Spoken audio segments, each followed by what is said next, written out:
Então, no caso geral, se eu tenho uma força F, e aqui eu tenho ΔS,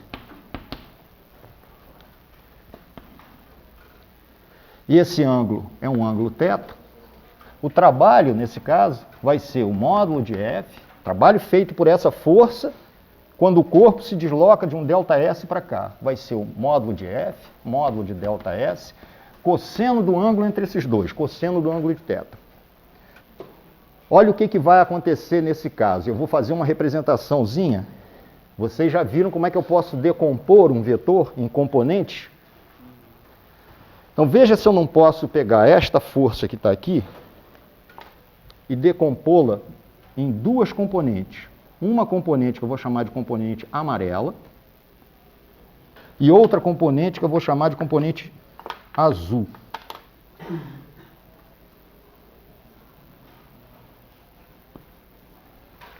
Essa componente azul eu vou chamar de F paralelo. É a componente da força F na direção do deslocamento. Essa componente amarela eu vou chamar de F perpendicular. Repara se eu não posso escrever o meu vetor F como sendo a soma de dois vetores.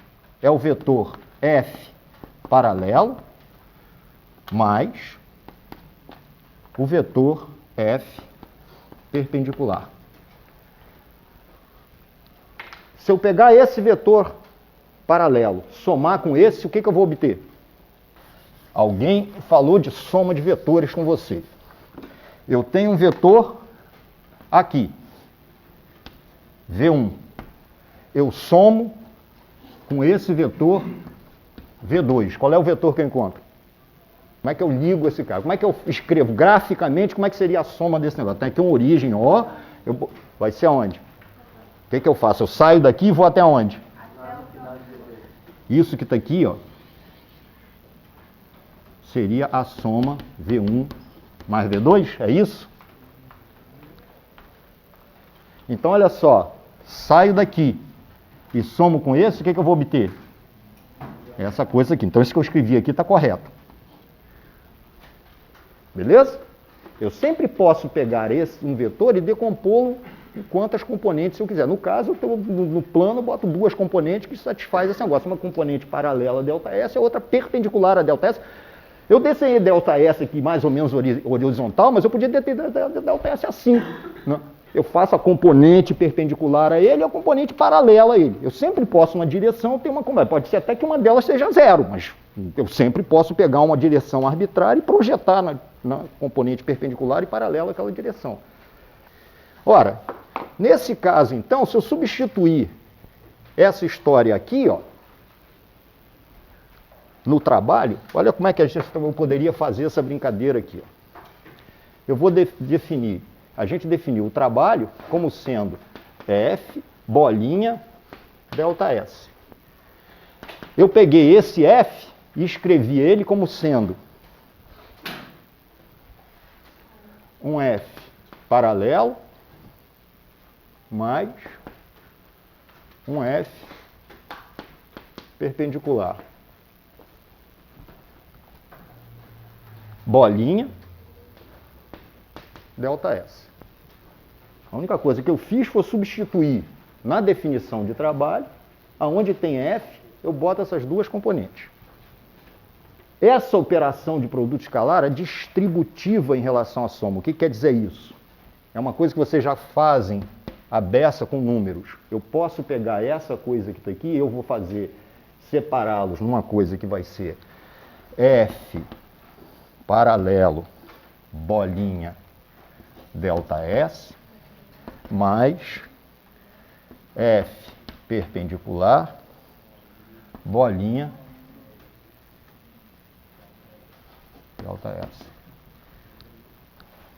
Beleza? Se vocês aceitaram essa, né? Então a gente vai ver agora o seguinte. Esse cara que está aqui, o que é? Quanto é que vai dar a componente perpendicular? Essa componente é a componente de F perpendicular ao ΔS. Quanto é que vai dar esse produto que está aqui? Sim, mas qual é o ângulo entre a F perpendicular e o ΔS? O nome está dizendo, ela é perpendicular a ΔS. Qual é o 90 graus? Vai dar quanto? Zero. Então, esse compadre que está aqui vai me dar quanto? Isso aqui é igual a zero. E esse compadre que está aqui, qual é o ângulo entre os dois caras? Agora é o F paralelo.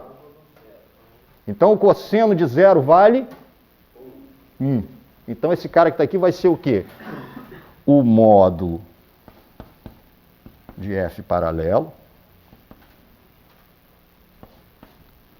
vezes o módulo de ΔS vezes o cosseno de quanto? Que vale quanto? Então, é só aquilo lá. Você reparou que quando a gente definiu o produto escalar dessa forma, com esses cossenos entre os ângulos, o que eu estou fazendo é dizendo o seguinte: quando eu estou calculando o trabalho da força F num deslocamento ΔS, a única componente responsável pelo trabalho é a componente de F na direção do deslocamento. A componente de F perpendicular ao deslocamento não trabalha. Não trabalha, e é isso que eu quero, porque ela não provoca variação no módulo do vetor velocidade. Essa componente de F, ela pode provocar variação, a gente vai ver isso mais tarde, ela vai poder provocar variação na direção do vetor velocidade, mas ela não espicha o vetor velocidade nem contrai o vetor velocidade nunca. Ela só muda a direção dele. Né? Beleza? Então isso é o que eu queria de trabalho, que eu vou escrever isso aqui. Só a componente paralela ao deslocamento contribui para o trabalho, né? Melhor assim. Da maneira como a gente definiu, qual é a unidade dessa grandeza? Como é que a gente está definindo? Você repara que o trabalho vai ser o módulo de uma força multiplicado por um módulo de deslocamento, multiplicado por um cosseno, né, de um ângulo, θ. Isso aqui tem dimensão? Cosseno de θ tem dimensão? Não. Cosseno de θ é um número, não tem dimensão de nada. Qual é a dimensão de força? Ele disse Newton, né? Mas o que é força? Se você quiser saber a dimensão dessas coisas, a força, a gente tem aquela expressão, segundo a lei de Newton, diz o quê? Que é a massa, né, vezes a aceleração. Então vamos ver as dimensões. Qual é a massa? Dimensão de massa é o quê? Quilograma. Direção de aceleração é o quê? Unidade de aceleração é o quê? Metros por segundo ao quadrado. Isso eu estou no chamado MKS, Sistema de Unidades Padrão, mas podia ser tonelada, né, milímetro por ano ao quadrado. Né? Também pode. Né? É uma unidade tão boa quanto a outra, depende do que eu quero fazer com ela. Beleza? Então, essa unidade de força, quilograma, metro por segundo ao quadrado. Como isso aparece um monte de vezes, né? E para não ficar carregando esse monte de coisinha, resolveram chamar isso que está aqui de 1 Newton.